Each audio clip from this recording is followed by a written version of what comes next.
इसलिए कभी भी एक मुहाफिजमा को कम त समझें। देखें, एक बेला पनीकस्मत हाथी के बच्चे के खिलाफ आजमाता है। एक गलत हरकत सब कुछ बदल देती है। यह पर सुकून शुरू होता है। चरने के मैदान, दौर की गर्ज, अचांका ये का केला बील खानदानी गरोह के करीब आ जाता है। छोटा हाथी शायद 1 साल का तजस्सुस के साथ, घबराहट के साथ आगे बढ़ता है। बीलजार हानहावर पर एतमाद हो सकता है, लेकिन हाथी हिफाजती होते हैं। बेल जोर से सांस लेता है, जमीन को खर्चता है। बच हाय एक तरह से जवाब देता है। आवाज रीढ़ को अकठा करती है। माएं एक ढाल बनाती हैं, बड़े बहन भाई भी बेढाल बनते हैं।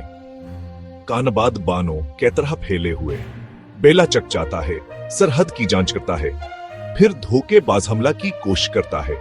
वह धोखे सोंडों के दीवार से टकराता है, फिर जिस्मों के दीवार से रोकती है। सेकंडों में यह वाज़ा हो जाता है, यह साइज के अरे में नहीं है, यही के जहती के बारे में है। बिल पीछे हटता है, दम दबाकर।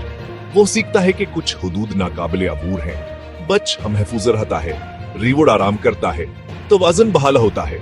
ऐसी मुलाकातें सख्त सबक सिखाती हैं। फितरत के कवानीन अतहाद और तहफ़्फ़ुज़ के हक में है। अगर आपको यह जंगली झाड़ पसंद आई तो मजीद खाम जानवरों के लम्हात के लिए फॉलो करें और याद रखें, दौर से तारीफ करें।